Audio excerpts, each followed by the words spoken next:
Welcome, everyone. Good afternoon. And welcome to today's webinar. My name is Cain. I am the Executive Director at CPWR, the Center for Construction Research and Training, and I'll be moderating today's webinar called New Research on Mental Health and Construction. I'm happy to have 3 CPWR funded researchers here with me today to present some really important findings related to preventing deaths by suicide and opioid overdose in our industry. With that, before I introduce our presenters, I wanted to talk a little bit about CPWR's approach to trying to prevent construction workers from dying by overdose or from suicide. This is a very simple public health model that was adopted in 2018 by the first meeting of the NAB2 opioid task force. That task force was established by North America's building trades unions to start the process of addressing what we were learning to be an alarmingly high death rate of construction workers from fatal opioid overdose. This public health model is not a new concept whatsoever. The same type of model gets applied to many different types of public health problems. And I wanted just to step you through this today so you can understand the context of these presentations and how they fit into the context of CPWR's work on these issues. What you see is a big triangle of primary, secondary, and tertiary prevention on your screen. And that's basically the 3 levels of prevention that we try to work within here at CPWR and that we have adopted to frame up our work. The reason it's in a triangle is because they're not all equal, in that if you go down the levels of prevention, primary prevention has a much larger population impact than does tertiary prevention. That's the way the model works.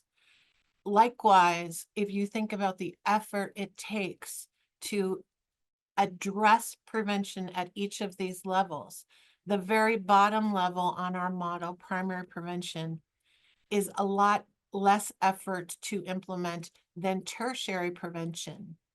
And we define tertiary prevention is basically trying to prevent death in workers who already have a substance use disorder or a mental health disorder. So if you think about the way we're trying to prevent death overall from these 2 horrible, horrible diseases of despair, we are trying to prevent death at all levels, but we are trying to be economical with our efforts in identifying things in the primary prevention rubric and framework so that we can apply them across the construction industry to stop pain, to stop the precursors of the diseases of despair, so that we don't have to think about secondary prevention. And if you think about one of the things that we consider secondary prevention is treatment alternatives to opioids for pain.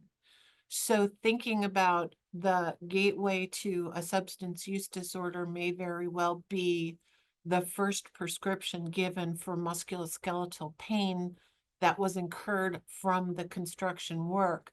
That trying to interrupt that treatment and disallow and prevent that first prescribed opioid is a secondary prevention tactic in our framework. So thinking about it again is there's increasing effort up this model and increasing impact down this model. Almost, well, there's another way to think about it too. If you think about one is prevention based and the other is more reactionary. So if you think about really across the population of construction workers trying to prevent things, that's very prevention oriented, but higher up the model, it's more reactionary. You're trying to help people who already have a mental health disorder or substance use disorder. So thinking about that framework is really is how we do it at CPWR. Oh, I wanted to mention one more thing. A lot of public health models have this this thing at even lower than primary prevention in our model called primordial factors. Forgive me for not pronouncing it well. But these are things about society or the population at whole that really we feel is beyond the scope of our work in the construction industry. What we're trying to prevent is we're trying to prevent the bad outcomes in our industry and how the industry intersects with the people in it, not necessarily how society as a whole may have a mental health disorder or some other types of disorders that have nothing to do with work. So really thinking about this model as it applies to work and the workers in construction. This model led to the development at CPWR of a research and action agenda. And the research and action agenda is really built upon this concept of prevention, primary, secondary, tertiary, or first, second, third, or upstream, downstream, however you want to think about it. But really at CPWR, our area of expertise is mostly in the primary prevention area, somewhat in the secondary prevention, and definitely not in the tertiary prevention. CPWR are not experts. We don't employ experts on substance use disorder treatment and recovery. However, our model and our agenda is to shine a spotlight on great things going on, great actions being taken in our industry across the entire public health model, including tertiary prevention. But we are really interested in always diving deeper into primary prevention. And so the 3 research projects you're going to hear about today, one is really in that primary prevention element, and that's the work of Jonathan Davis. 2 are more in the tertiary prevention, but speaking about it is really goes across the prevention spectrum, definitely in secondary prevention. These activities that you're going to hear about as described by Edmund and Allison, because they work to destigmatize, they work to try to reduce the impact of any factors that are occurring in the construction population. So, but they're primarily kind of tertiary, talking about really at that kind of last step, that safety net that exists in the construction industry for people who have substance use disorders or who need treatment or mental health supports. So just to think about it in that context is something I really wanted to share. And just before I stop using this platform, because it's mine after all, is really these 3 research projects and 2 more that you'll hear about in a couple of months were funded not through our traditional ways we fund research at CPWR. Most of our research is funded in partnership with federal partners. But this research was funded with a private donation where we went out to the pharmaceutical industry and sought funds to address primary prevention and secondary prevention in the construction industry. And we did receive a total of $300,000 that we in turn funded 5 one-year projects and these are 3, the first ones you're going to hear about. So with that, I'll wrap up and introduce our panel. So our panel consists of 3 incredible people. One is Jonathan Davis. Dr. Davis is assistant professor of occupational and environmental health at the University of Iowa. Allison Weingarten is a senior analyst with MDB Incorporated. And Edmund Robison is a field representative from SMOHIT, which is the Sheet Metal Occupational Health Institute Trust. And thank you, all 3 of you, for being here today. But right now, I'm going to turn it over to Jonathan. Great. Thank you, Chris. I'm going to go ahead and share my slides.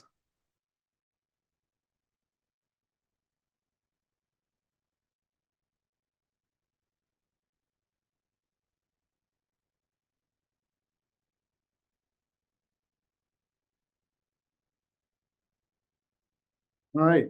Hello, everyone. I'm going to share some of my work with you today about the impact of employment laws on construction worker suicide.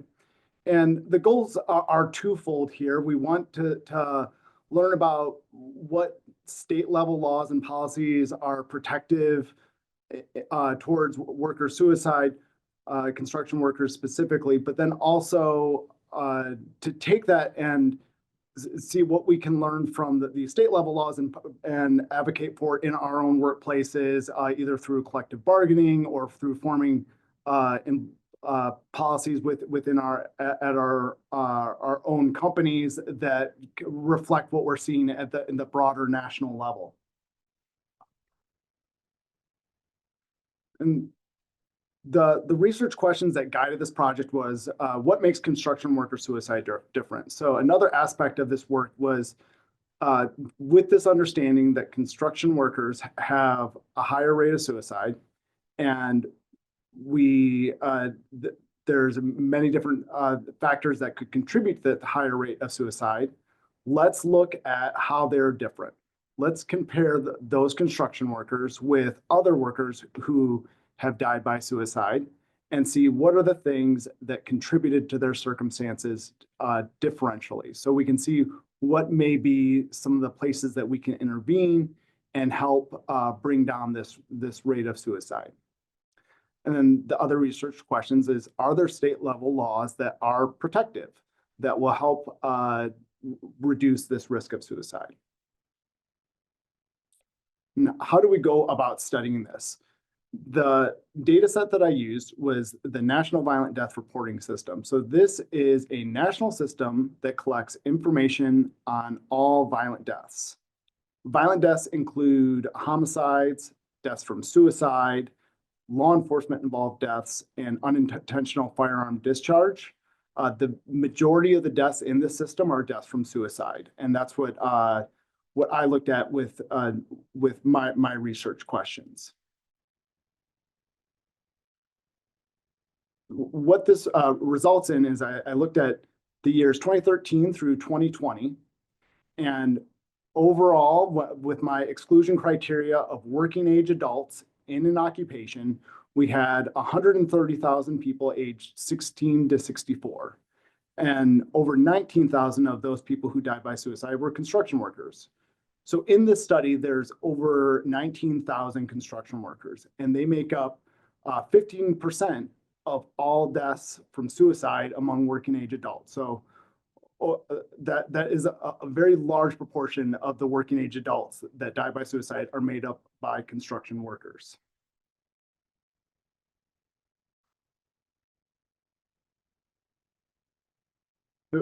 Working in construction or working in safety, you've probably come to know that construction workers have the highest rate of suicide.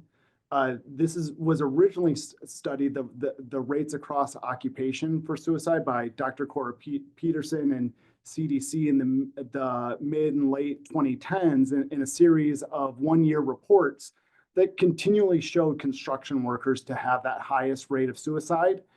I looked at a combined rate across the years of my study, and it was consistent what was being found in those single-year studies, that male and female construction workers compared to workers in other occupations had a much higher rate of suicide, over double for both male and female when compared to other working adults. So step one in my study was to look at how construction workers' deaths may be different. And in other studies of occupations, for example, in farmers, one of the reasons that they may have a higher rate of suicide is because of the means by which they die by suicide, and firearms being a more lethal means. So a potential reason for construction workers having a high rate of suicide would be that they would use firearms more frequently than other occupations. And that wasn't true.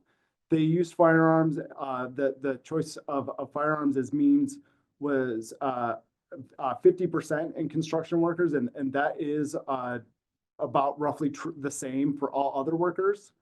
Same with overdose, and a slightly higher percentage in terms of dying from asphyxiation. But these differences across means wouldn't be a potential place to explain why construction workers have a higher rate of suicide, because these were similar to what we find in other workers. So the other thing that we can look at from the data that we have available to us is what are some of the things that precede the death from suicide? In this figure, I've got some different common circumstances that occur before a death from suicide, and what are some of, and how the many deaths of suicide are impacted by those circumstances. And where we found the biggest difference for construction workers was alcohol and substance use. So to us, that lets us infer that any intervening on alcohol and substance use will likely bring down that rate of suicide. The other thing that I looked at my project is looking at what different labor laws may bring down that rate of suicide. To do this, I have to take that surveillance death data, combine it with a population estimate. So this comes from Census American Community Survey data to get a measure of the deaths per 100,000 workers. I get that rate, and then I add in some external data. So I worked with a law student to abstract state level laws by different timeframes and how that changed over time. And we are able to flag different time and location periods as having a law present or not having that law present, and then compare that when the law is present and not to get a rate ratio. From that, we get a percent either increase or reduction in the rate. And we're looking at a couple things when we're interpreting a rate ratio. We're looking for the magnitude and the direction. So if we see a pretty large percent reduction, then that gives us some confidence that these type of policies are protective against suicide. And we're also looking for statistical significance. So statistical significance gives us a sense of, it allows us to discount randomness as a possible explanation for our results. So for example, if we find a 10% reduction, as a researcher, I want to know, is that 10% just due to some of the natural variation in suicide rates across groups, or is that beyond that random variation? And in my study, there was a lot of instances where I saw a large reduction in the suicide rate, but it wouldn't be statistically significant. So with those results, we have to take them in kind of the broader context in terms of whether or not we think how we feel about that, how protective that will be long-term, and taking it with other evidence to be supportive of these policies. But the greatest reduction I saw in my study was when family medical leave laws were present that went beyond the federal requirements for family leave. And this was mostly for female construction workers, where there was a 60% reduction that was statistically significant in their rates of suicide. And this is the greatest reduction in risk that we saw across the study. There was also a reduction for male workers, but it was a smaller magnitude, 21% reduction for when paid leave was present, and this wasn't statistically significant. So we have to kind of take it in context of broader policies in order to be confident that this will reduce suicide risk in the long term. Another law I looked at was paid leave. So this is, do people have time away for sick leave? Are they able to take that paid time off if they need it for health conditions? And we saw reductions of 7% for men, 32% for women. And none of these were statistically significant, but taking that with the family medical leave protective effects does give us some suggestive evidence that paid leave would be something that would help bring down the rate of suicide, especially if implemented at the employer-employee level. Opioid prescribing laws were also evaluated in this study. and that is any kind of restriction on the prescribing practices of opioids. And here we did see a statistically significant reduction in male suicide rates of 17%. So having those laws in place that reduce the amount or the duration for which opioids could be prescribed were successful at reducing the risk of suicide.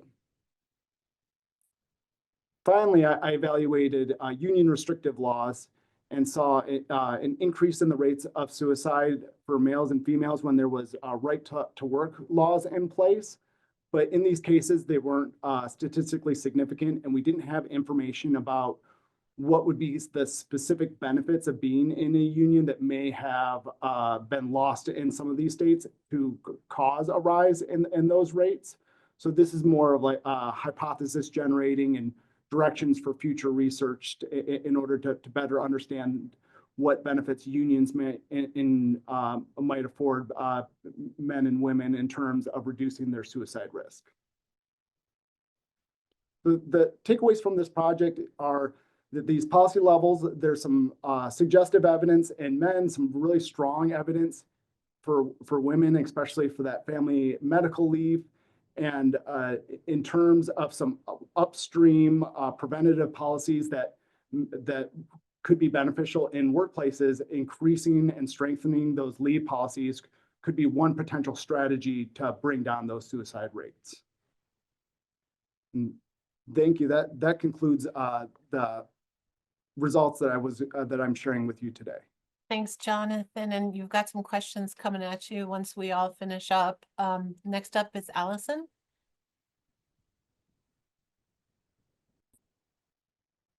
And you Thank you, Chris. Can you see my screen? No. Okay, just one moment. Oh, we should have practiced this.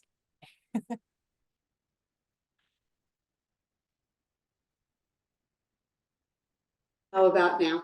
It's up and it looks correct. Excellent. Okay, thank you. And thank you, Jonathan. That was a great presentation. And as someone who has benefited from paid leave, I definitely appreciate that study that you did. My name is Allison Weingarten. I am with MDB Inc. Thank you to Chris and the CPWR team for having me. I am really excited to be a part of this project and to have this chance to present this case study examining the development and impact of the International Union of Elevator Constructors Local 1 Member Assistance and Education Program. I just like to take a moment just to thank the team that I was a part of. Jonathan Rosen, who is listening in, is my partner and mentor. Brendan Loftus is who I will primarily be talking about, who really founded and leads this program. And I'd also like to thank my boss, Deborah Weinstock, and Maggie Weiner from my office, who helped with this presentation and a lot of the report. So to describe about the International Union of Elevator Constructors, they are 3,200 members in the elevator construction industry in New York City. They specialize in installing, servicing, repairing, and modernizing elevators, escalators, and other conveyances. I never thought I would learn so much about the elevator industry, and this was a great opportunity to do that. We are studying this program. You already heard a lot from Chris in the beginning about why the construction industry, that work and impact. But this is a very special program. And I got to meet Brendan, as many people here were planning for a workshop in 2022. And Brendan is really a leader in the member assistance movement. Back in 2016, Brendan and the president of the union, Lenny Legat, had experienced 5 deaths from drug overdoses. And as the president said, after losing several apprentices, we were standing over a casket and I started getting mad. What's going on? There's something we can do and we're not doing it. And Brendan jumped into action. And as I will share with you in a bit, that that buy-in from the union president was really instrumental in creating this program. So a little bit about the member assistance program. It's led by Brendan. He spearheaded it, and he is truly the champion of it. It also includes a 2-hour drug and alcohol class that is unique to New York City, as that is required by law. And through this program that Brendan oversees, it includes vetting treatment facilities, making referrals for treatment, facilitating group recovery meetings, training members and apprentices, and providing support to members and their families. So prior to 2016, people were still having problems, and members of the union were going to treatment, but after treatment, only 10% were maintaining their recovery because of the work of Brendan and the leadership and peers that he brought on. After establishing this program, 78% were maintaining their recovery. Our goals for this case study were to yield useful insights into union-based member assistance programs, and also continuing on the work that CPWR was already doing, getting to do this in-depth case study of a specific program. So our process was, we wanted this to be participatory action research, meaning we get the people that we're studying involved in making decisions. So we started with Brendan's suggestions, forming a project advisory group, then meeting with key informants and conducting interviews, conducting focus groups, doing a survey, and then issuing a final report. So our first time, Jonathan Rosen and I headed down to New York City, and we got to see Brendan right in action. The first day we started, we were on the largest construction project in New York City, and we saw him, I think it was 6 o'clock in the morning, it was still dark outside, and giving a talk on suicide prevention. And we saw people come up to Brendan right after that and share how he's helped them or how they're struggling and they needed help. And Brendan says that after he speaks to people, that's when they feel comfortable coming up to him and talking to him. So it was amazing to see that in action. After we saw that, we headed to meet with leaders from the union, and we got to hear from them about, you know, what led to creating this, how they got that buy-in, and they all shared how different it is now that they have Brendan as a resource.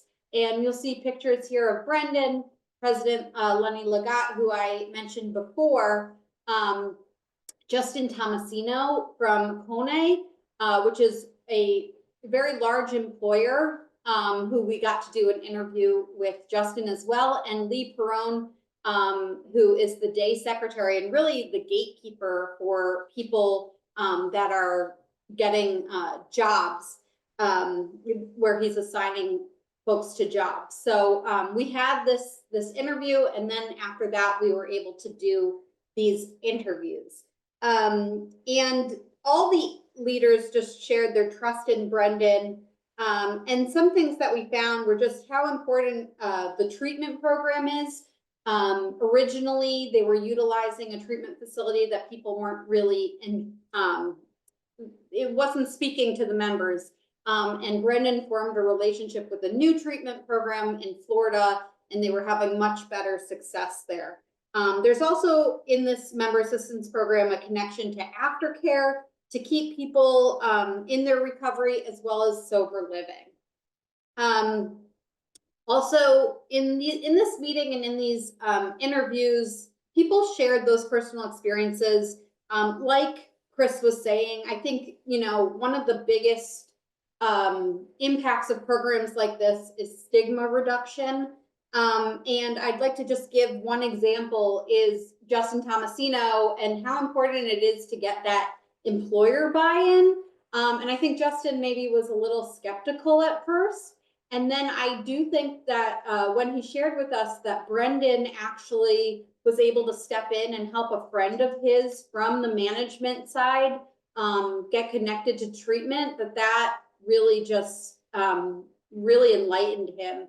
And it helped with that stigma reduction. He never thought that his friend was going to go through that. And then he saw that it really can happen to anyone. And, you know, that's why that warm handoff to treatment and recovery is so important.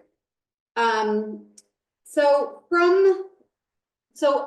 in addition to these interviews, we also did a focus group, which I think was the most impactful for me, getting to know this program. These are the young people that we did this focus group with. All of them except one were under 35.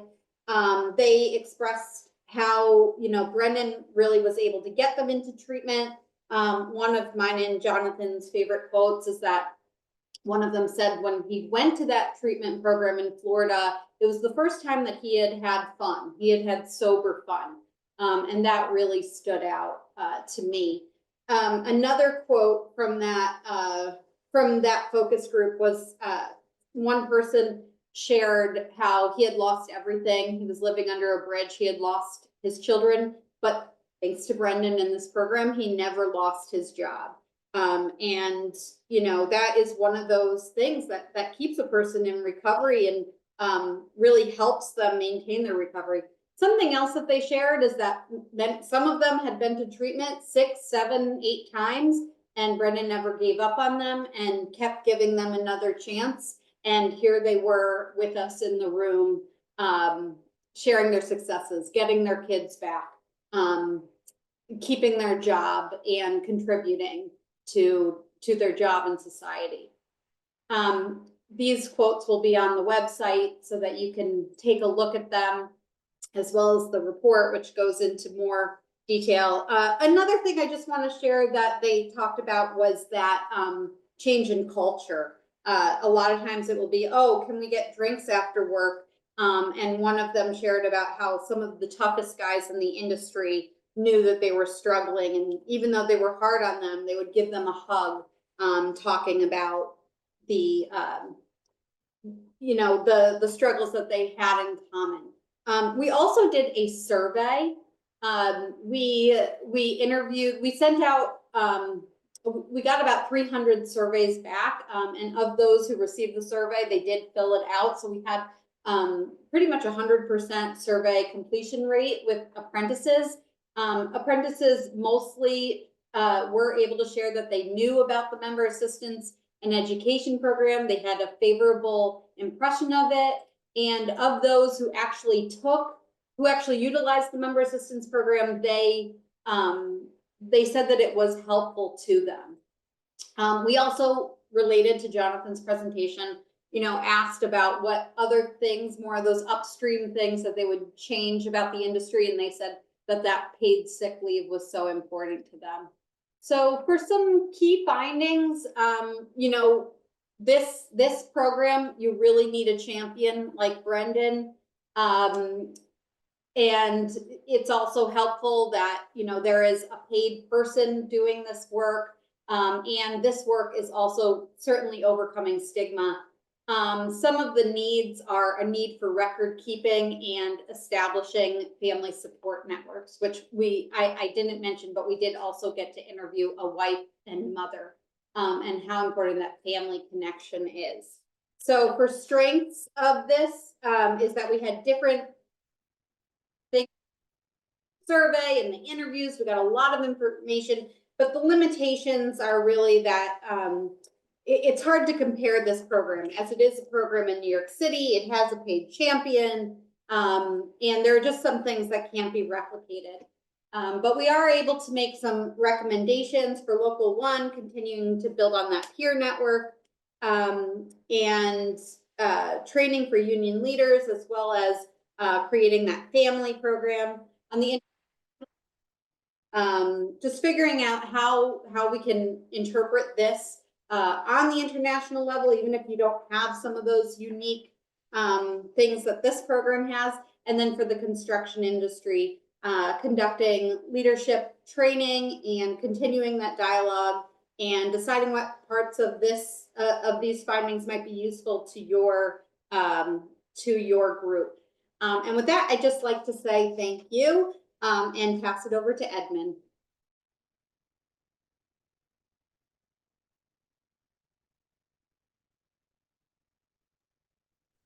Okay. Thank you, Allison. And thank you everybody for allowing me to be here today.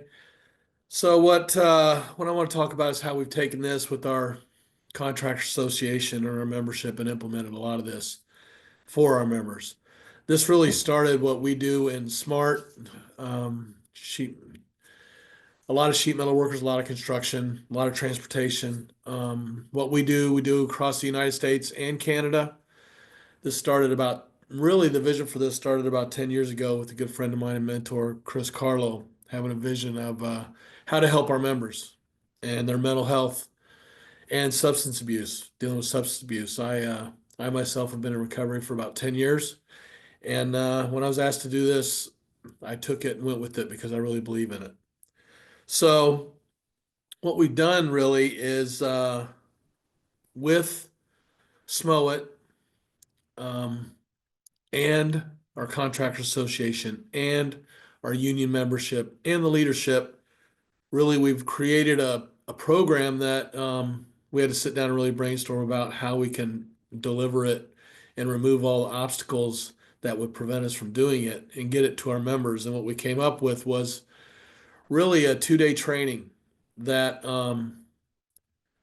realizing that it is a hardship for our members to miss work, and our members, they get paid by the hour. They get paid, they work, they don't work, they don't get paid. So to overcome that, we supplement them 2 days worth of wages to come to our training.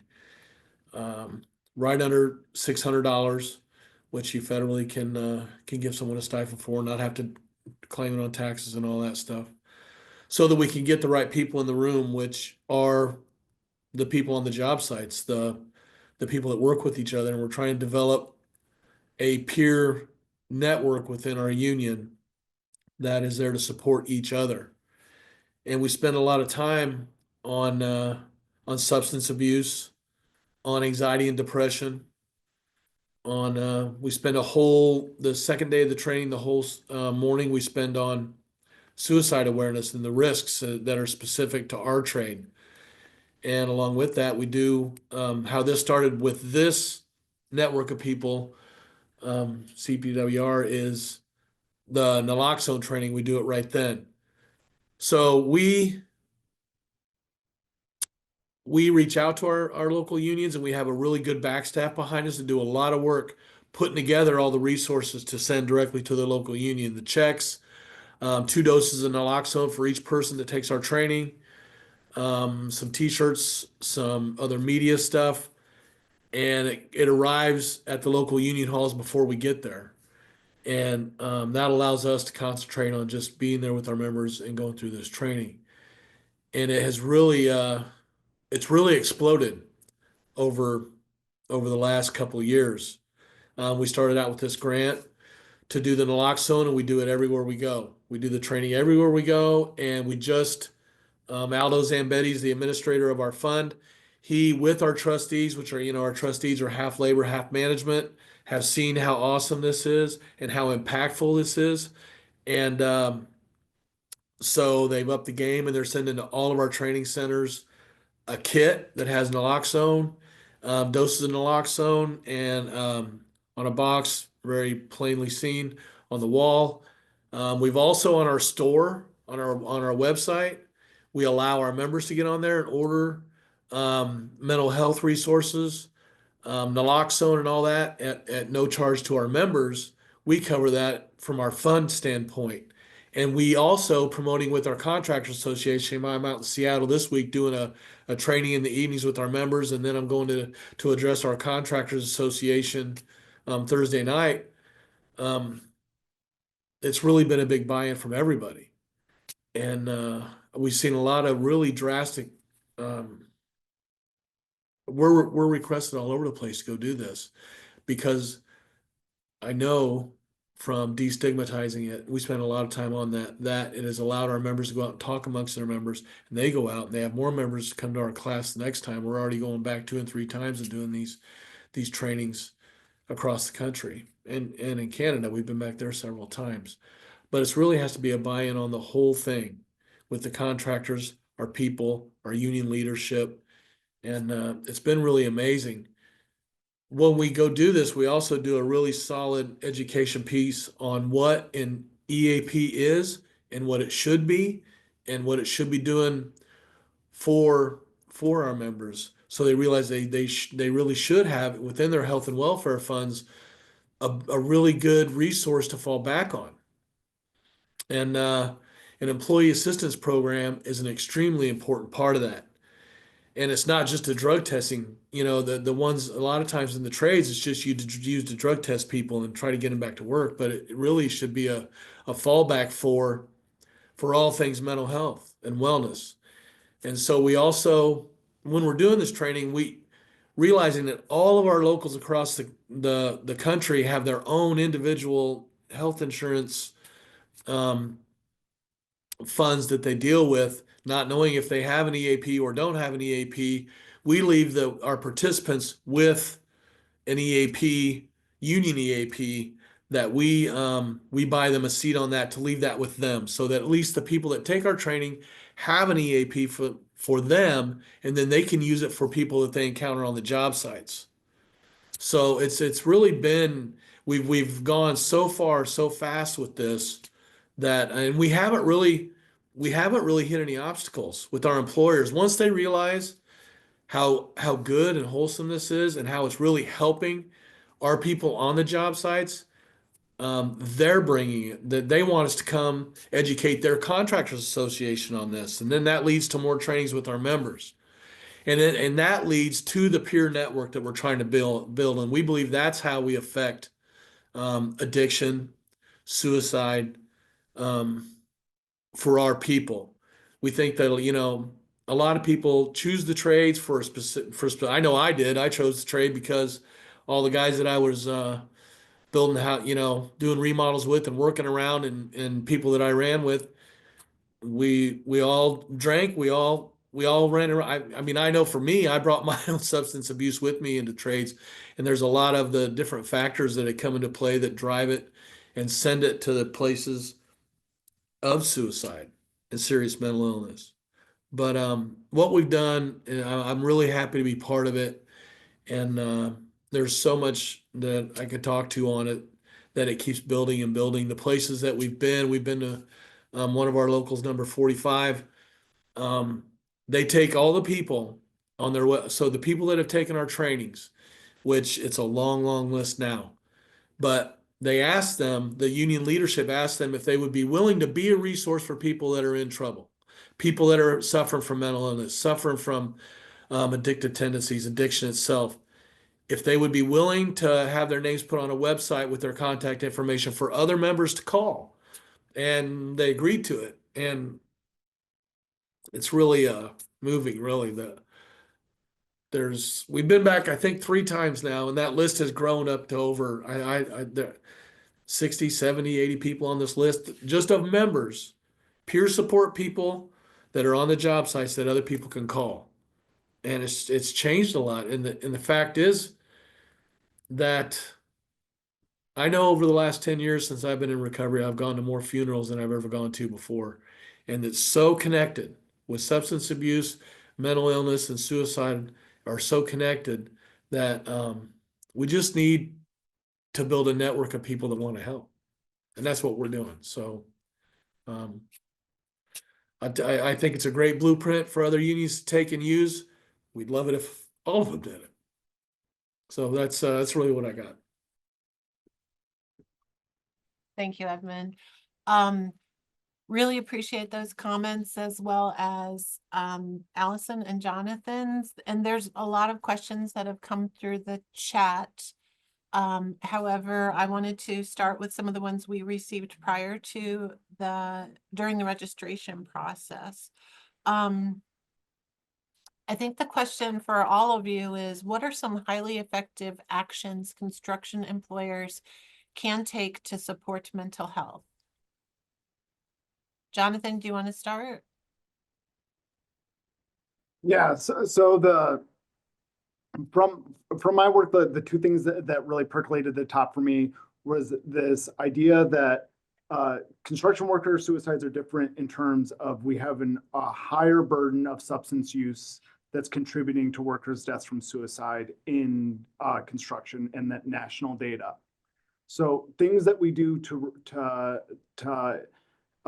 improve workers' overall health in regards to substance use should also bring down the rates of suicide in the long term. And then in terms of policy, the thing that stood out the most was if we can, in our workplaces or in our collective bargaining, push for some type of leave, either family or medical leave, and that will be very effective directly for women workers, and we have some suggestive evidence that that will also be effective for male workers, but we really see a strong effect for those women construction workers. Thank you, Jonathan. Ed, did you want to add to that? I really think that something that we've been working on is trying to build sober crews. Our people go to treatment or they go somewhere and they come back, or they have a mental health problem or they have a substance abuse problem, and we're putting them back in the same old situation with the same old people in the same old sandbox, and they're going to play the same old games. So I think promoting like sober crews to change the people, places, and things that that are affecting their lives is a big deal, and getting with our contractors to really destigmatize these problems, because I think that our people are afraid to raise their hand and say they have a mental health problem or an addiction problem, a substance abuse disorder problem, because that separates them out from the pack. And a lot of times employers don't want to deal with those things, so they just get laid off. So if we can really educate and we work hard on it, educating our contractors and our employers and their associations that these people are good, really, really good construction workers. They just got some difficulties that if they're addressed, they can be solid members of our unions and they're very, very talented people. So I think that is a big thing, is changing the mindset of we just need to shuffle these people off to the side and lay them off and send them to another job site. Thanks, Edmund. And Allison, did you want to add something? Yeah, and I would like to just share again, reiterate about that peer support training and leadership training. You know, changing that culture. You know, Edmund, you mentioned the people, places, and things, but like I said, you know, that culture can change, and people can, you know, while they were going out for a drink, now they're going to a meeting together. Or if leaders in the union or leaders in the business are saying that they, that kind of me too, I'm in recovery, it gives permission to other people to speak up and feel like that actually is the culture. Great. Thanks. And I'm going to add, you know, we have a number of resources for anyone in the construction industry to use on our website. We have a whole section on mental health and substance use disorders that includes all of our worker aimed materials, our management aimed materials, and everything else, including a place to sign up for a newsletter that we started last year, which many of you on here may be receiving, but this is where we try to share good news of what folks are doing in the construction industry to affect the numbers of workers who are dying by suicide and overdose. One of the other questions we got was, what do you think, or what do you feel are the greatest challenges to using the peer support approach? And Ed, I'll start with you on that. You know, the biggest challenge to getting the peer support network out there is, I think, getting those people into the rooms for our 2-day peer training, getting them educated enough that they see the importance of it and that it can make a difference and that they can make a difference. I spend a lot of time talking about the fact that, if they want their culture to, because a lot of these local unions that we're going to have had a lot of suicide. They've had a lot of accidental overdose. They've seen it, and they've experienced the pain of it, and to get them to come to the understanding that together they can make a difference, and the difference starts with them. And if they can get that education, there's a big barrier that we saw was the fact that they had to miss work to come to our trainings, and they don't want to go to night trainings. They're tired after work. So coming up with the idea to supplement their wages to get them in the room. We spend time educating the contractors on how important it is to get them in the room. If a healthy employment place is more productive. So we try to, we spend some time talking about how much money it saves the contractors to have healthy people working for them that are happy to be there, happy to be at work, Thanks. Allison? The question was the greatest challenges to peer support. Yeah, and I would say it is really that funding issue. And like Edmund was saying, if you can make that argument that the healthier workplace is is saving money and investing in that, then you're so much better off. And this program, I do believe, was so effective because Brendan was full time. But even one person to run a program for more than 3,000 people, is challenging. So having support to do those administrative tasks, having financial support to get other peers involved, and also, what Edmund was saying is having time during the day to do these things, and that's a real investment from an employer. So I'd say that's a big challenge. Great. And just another question came in, Allison. I don't mean to put you on the spot, but I think it was related to the Local One program. How is it paid for?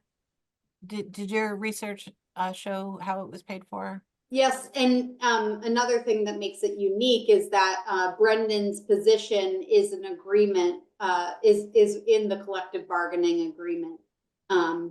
I hope I don't get it wrong. Brendan can text me if I do, but it's a certain percentage of that contract is put into this position. Right. So it's funded through a joint labor management agreement, and I think SMOHIT is as well, isn't it, Edmund? Yeah, SMOHIT is paid for by our members. It's a cents per hour from all smart members paid into it. So that's how we're funded, and how we funded all of this really is with the members' own money. So Fabulous. there isn't really any labor money in it. I did see a question come over about the SMOHIT helpline, and the SMOHIT helpline we have is a 24-hour helpline. It's staffed by 2 people, and it's not a suicide line. It's a mental health support line, and it has really impacted heavily. And I actually one of the people that run the helpline goes around with me and does a lot of this training, and it's staffed by Core Consulting, but kind of through Union EAP, but it's really good. Well, and I saw that question come across, and I'm sure we can connect you to after to talk more about it. But I wanted to mention something from my perspective about peer support is that really one of the places where our language around peer support differs from the broader mental health treatment and substance use treatment community is that when we talk about peer support, we're talking about peers who are fellow construction workers have this kind of we consider peer support in the context of these programs that you're hearing about, not somebody who is outside of the construction industry, because obviously with all the stigma and everything else, there's an awful lot of value of having that instant credibility of being in the same trade and being, of the same cloth when you're trying to offer support to fellow construction workers.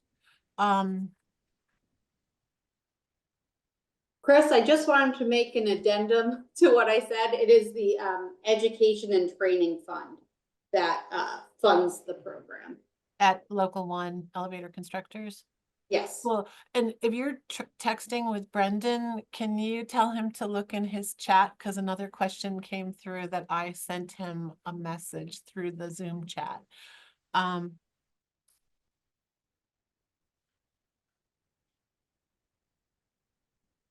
guess I would like to leave it with this question. However, before I do, there's a bunch of questions that came in for Jonathan that he was responding to in the chat.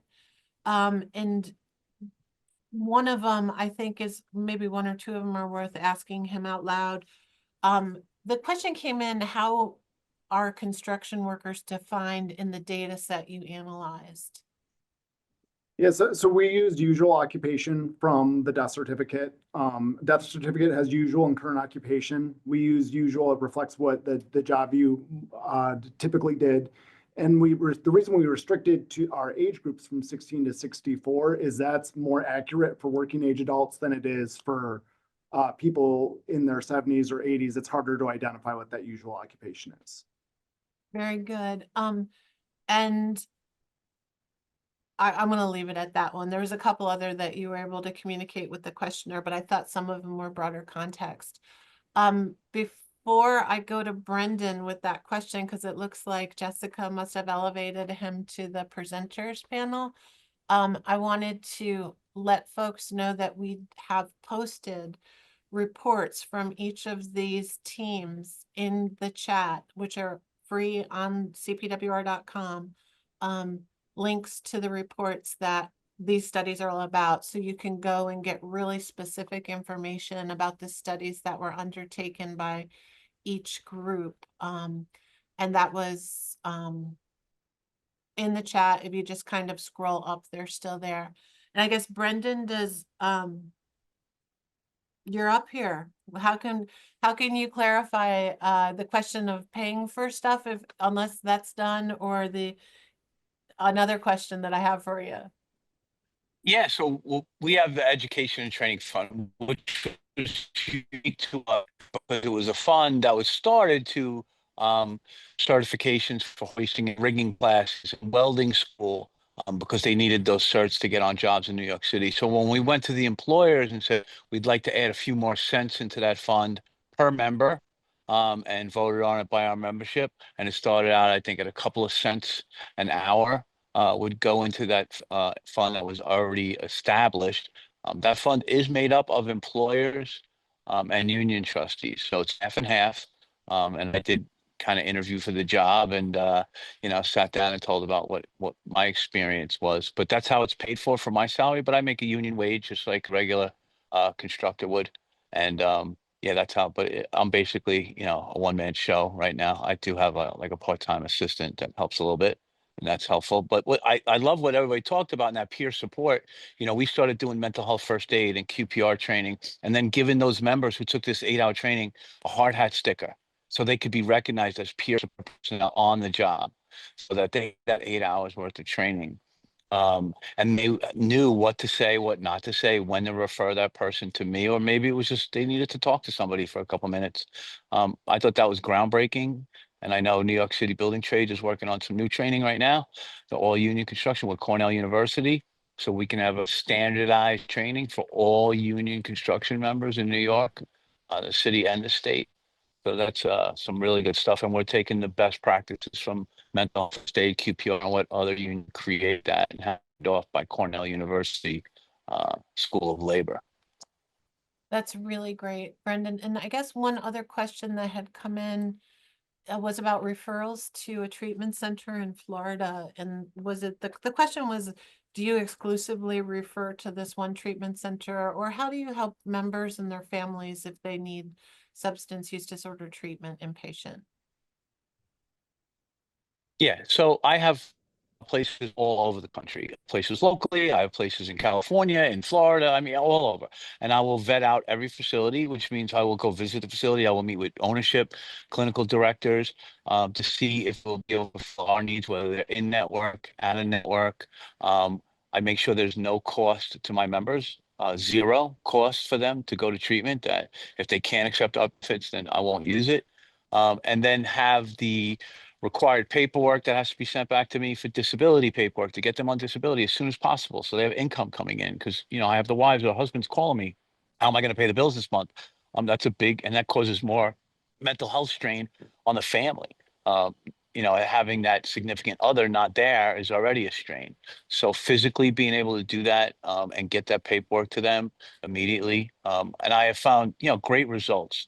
And then the aftercare is usually set up as a convenient place for them. So if they have to be able to get to it after work, you know, whether that's 3 nights a week and then down to 2 nights a week. So I have to vet out a lot of those facilities because our membership is so spread out. I mean, we have people living in Pennsylvania, New Jersey, out Long Island, up in Rockland County. They're all over, and nobody lives in the city anymore. It's tough. But that's another thing I have to do is vet out those facilities and meet with those. And that's where it comes in is the LAP organization that comes in huge. Labor assistance professionals. If nobody, I'm sure people have heard about it. It's a great organization that's been around for 30 years. And I went to school and learned how to assess and refer and vet out facilities. And we meet every month and we talk about, hey, this is a good place. Oh, you need a mental health. You know, I always used to joke, you know, I have a guy who's allergic to the color purple and he lives in Rockaway. And then somebody will be like, oh, I got a guy, you know. So, you know, having those resources for all the other unions and we're all talking to each other about what the good places are and what good resources are is really beneficial. Well, I know you do have a good community of that in New York City, so.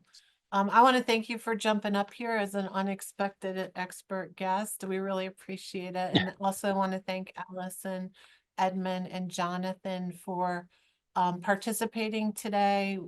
Your work is really fantastic, and we are looking forward to sharing all of the links and all of the resources that have been mentioned in the chat.